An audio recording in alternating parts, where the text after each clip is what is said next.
Malah kadang-kadang kalau yang mengajar itu ngerti sholat juga, diajarin supaya sholat tahajud juga.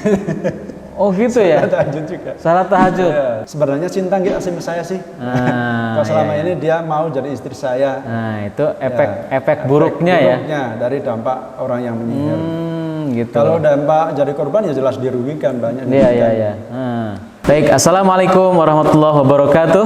Sahabat Bimbel Quran Rubaiyat yang berbahagia, kembali lagi bertemu dalam segmen podcast ngobrol-ngobrol bersama beliau Ustadz Wahidin, masih tentang alam gaib dan seputar gangguan jin. Di mana sebelumnya kita pernah membahas ada 3 gangguan alam gaib, diantaranya adalah sihir, kemudian kesurupan dan penyakit ain. Yang salah satu poin yang mungkin kita ingin ingatkan kepada para pemirsa, bahwa kita tidak boleh kita terlalu memutuskan bahwasanya segala orang yang terkena penyakit itu karena gangguan jin atau sihir, atau sebaliknya kita mengatakan bahwasanya perdukunan sihir itu tidak ada. Nah ini terlalu kebablasan. Nah, kita ambil yang tengah-tengah. Nah sekarang kita akan bahas bersama dengan beliau, yaitu tentang penyakit atau sihir yang terkait dengan mahabbah atau percintaan. Bagaimana membuat salah satu orang menginginkan kepada lawan jenisnya yang lawan jenisnya awalnya mungkin menolak atau tidak kenal, tapi tiba-tiba kemudian menjadi mencintainya. Nah ini salah satu sihir, tapi ingat ini bukan dalam rangka mengasih tahu gimana caranya, tapi ini contoh-contoh yang mana ini agar kita mengetahui bahwa sebenarnya kayak gitu itu nggak boleh, dan itu termasuk sihir dan sangat berbahaya baik itu di dunia ataupun di akhirat. Ya, kita sapa Ustadz Wahidin ya. Assalamualaikum Ustadz. Waalaikumsalam warahmatullahi wabarakatuh. Ya baik Ustadz Wahidin, kita akan melanjutkan obrolan kita Ustadz. Ini yang menarik di kalangan anak muda dan nampaknya juga di kalangan orang tua juga ada, yaitu tentang sihir terkait dengan membuat orang suka kepada diri kita, atau kemudian satu orang supaya lawan jenisnya mencintainya. Boleh diceritakan saat ini cerita ini tentang sihir seperti ini sebenarnya gimana ceritanya Saat? Jadi proses sihir yang kayak gitu atau sihir mahabbah itu sudah sejak zaman dulu ya. Iya. Dulu, maka dulu juga ada ungkapan yang sangat masyhur namanya, orang bilang cinta ditolak dukun bertindak. Itu ya. Jadi tujuannya tadi untuk membuat seseorang itu yang tadinya tidak suka menjadi suka. Dan ada yang bukan tujuan baik, tujuan tidak baik. Tujuan baiknya ingin menikahi, kalau tujuan baiknya. Tujuan tidak baiknya baik dalam tanda kutip ya walaupun syirik ya. Yang tidak baiknya ya ingin menyakiti hatinya. Ya, dan jadi tujuan itu. Memang fenomena seperti itu memang dari dulu. Kita lihat dari jenis-jenisnya atau bentuk-bentuknya itu sudah ada sejak zaman dulu. Kayak kalau di Jawa kita mengenal adanya namanya pengasian jaran goyang. Pengasian jaran goyang. Itu di Jawa ya saja. Di Jawa itu berupa mantra yang dibaca, yang kemudian orang yang disihir itu akan cinta sama orang yang menyihir tadi. Hanya mantra hanya mantra diucapkan pada saat apa biasanya? Ya, pada saat tertentu diucapkan. Kemudian ada ritualnya puasa. Ritualnya puasa padahal puasa biasa atau puasa mutih atau puasa 24 jam? Puasa biasa itu. Oh, jadi sahur buka biasa? Iya. Malah kadang-kadang kalau yang mengajar itu ngerti sholat juga, diajarin supaya sholat tahajud juga.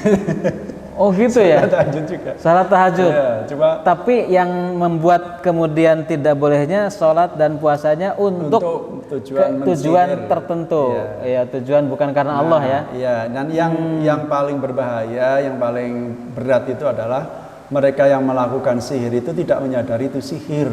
Nah ini nih. Dia menyadarinya itu ikhtiar.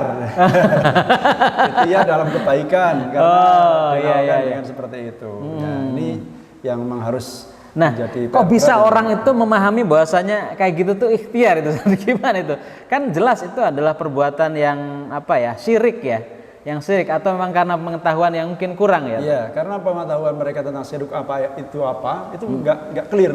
Oh gitu. Jadi yang termasuk syirik itu mungkin bagi mereka hanya sebatas ngasih sesajen di pohon besar, di batu-batu, atau menyembah kuburan. Ngirim barang paku ke perutnya orang gitu ya. Kalau yang kemudian cara melakukannya dengan puasa itu Islami. yang harus kita jelaskan. Iya. Oke. Ada yang dari mantra, kemudian ada yang bentuknya jimat. Jadi ada pakai jimat, Sat? Ya, jimat itu bisa terbuat dari kertas yang ditulis dengan tulisan tertentu, atau dengan media lain dengan bunga. Nah, biasanya bunga kantil, Sat ya? Bunga kantil. Bunga kantil. Bunga cempaka. Bunga cempaka itu ditulis. Itu gimana, Sat? Ditulis dengan tulisan tertentu, terus dipasang. Tulisannya juga Arab juga? Arab, ya. Di Arab, terus dipasang di kepala. Dipasang di kepala. Ya, di sorban atau di peci atau di topi. Nah, caranya seperti itu. Katanya gitu. itu. Pakai minyak wangi juga ada barangkali, Sat? Ada pakai minyak wangi, media wangi, ada media pakai air juga. Air ya?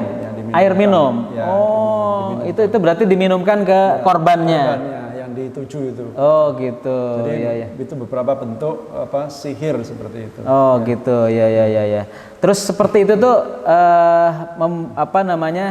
intinya misalkan kalau orang menggunakan benda itu, misalkan tadi ya bunga kantil atau kemudian kertas atau minyak wangi, itu menjadikan dirinya itu semakin bercahaya atau mungkin semakin menarik di hadapan orang tersebut gitu saja.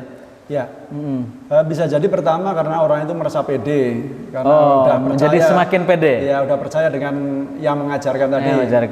Ya, mengajarkan itu tidak harus namanya dukun ya, mungkin namanya kiai juga. Oh iya. Ustadz juga bisa jadi ya. Makanya dia pede itu ya. Pede, atau wong pinter namanya wong pinter.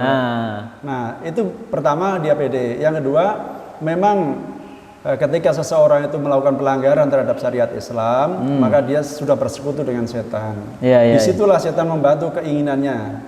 Sehingga ketika orang itu merasa terpenuhi kebutuhannya, dia merasa ikhtiar yang dilakukan itu sudah betul, sudah diridhoi oleh Allah, nyatanya dikabulkan.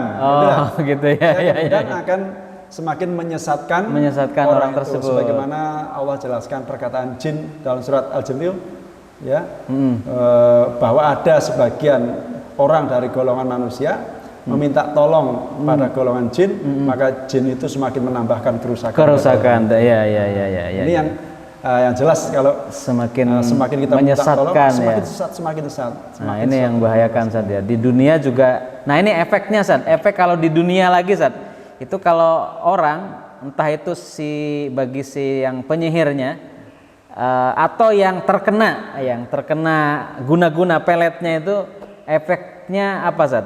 Efek jangka pendek, mungkin misalkan ada nggak orang yang kemudian gara-gara itu kemudian kesurupan, atau gara-gara itu kemudian menjadi lupa diri, kemudian sampai seperti apa gitu. Kalau efek akhiratnya jelas ya, Zat, itu efek neraka lah ya, karena itu sudah syirik gitu, Zat. Itu gimana, Zat? Kalau dampak di dunia ada dampak psikologi juga. Dampak psikologi ada ya? Dari orang yang menyihir itu sendiri, dia memiliki dampak psikologi. Yang pertama, akan semakin jahat dia. Ya. Dia ketika memiliki kemampuan untuk menaklukkan seorang wanita dengan mudah, dia akan lebih mudah gonta-ganti wanita yang lain. Wanita dijijal semua, dicoba-coba semua. Dan gitu, itu sudah banyak ya. Itu kayak gitu tuh, saya pernah dengar, Ustadz, ada seseorang yang kemudian datang ke Ustadz kita yang meruqyah itu, dia itu seorang penjual sayur keliling, Ustadz. Sayur keliling, dan ketika dia mau mentarget seseorang itu, kan ibu-ibu tuh pembelinya itu. Pembelinya ibu-ibu. Itu ibu-ibu tuh jadi kecantil-cantil kepada si tukang sayur keliling itu. Dan dia memang bergonta-ganti ibu-ibu yang dicintainya itu. Makanya, sampai itu salah contohnya saja. Dengan kemampuan itu orang itu kemudian menjadi takabur ya. Padahal dari caranya sudah salah, akan melahirkan sesuatu yang salah pula. Siriknya sudah salah. Yang ditarget juga bisa jadi malah istrinya orang lain. Udah salahnya udah kali. Salah udah melipat ganda itu ya. Dan dampak kalau misalkan seseorang itu kemudian dinikahi jadi istrinya, suatu saat dia akan merasa bersalah yang berkepanjangan. Itu kan.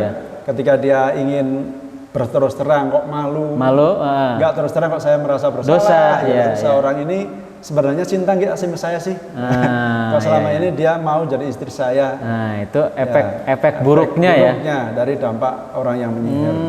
Gitu. Kalau dampak jadi korban ya jelas dirugikan banyak. Iya. Yang tadinya orang yang baik ya mungkin wanita itu bisa jadi harusnya mendapatkan ustadz, jadinya dapat orang yang kayak gitulah. Iya. Memang jodoh udah diatur sih. Diatur. Cuma dengan terjadi seperti itu, misalkan ketimbangan dari latar belakang pendidikan, misalnya seorang hafidhah, seorang yang S2, kok dapat orang yang nggak jelas, kerjanya nggak jelas, ya, kemudian dari keilmuannya nggak jelas, itu yang memudaratkan anak-anaknya. Yang jadi korban anak-anaknya. Ketika berumah tangga punya anak, nah bagaimana orang yang nggak jelas itu ngurus rumah tangganya? Nah betul, hubungan yang nggak bagus, nggak harmonis, bukan atas landasan daripada komunikasi yang baik, tapi atas landasan cinta yang dibuat-buat saja. Nah ini bahayanya saja. Sampai bahkan mungkin juga kadang ada juga yang kemudian keterusan jinnya nempel di salah satu itu yang kemudian bahaya juga itu saja. Jadi ketika kita bekerja sama dengan jin, maka suatu saat jin akan meminta imbalan. Nah itu. Dan imbalannya macam-macam, bentuk ganggu dan terusnya. Kita nggak tahu secara rinci ya. Iya. Tapi yang jelas ada imbalan yang diminta oleh jin itu. Oke. Baik, misal sekalian sahabat Bimbel Quran Rubaiyat, ini salah satu penjelasan dari Ustadz Wahidin. Betapa berbahayanya sihir ya. Salah satu contohnya adalah sihir tentang mahabbah, membuat orang cinta kepada kita atau membuat lawan jenis cinta kepada diri kita. Ini satu hal yang sangat berbahaya. Baik itu si perempuan, yang mungkin kadang juga ada yang perempuan yang melakukan itu kepada laki-laki. Sama saja atau laki-laki yang seringnya juga ke perempuan.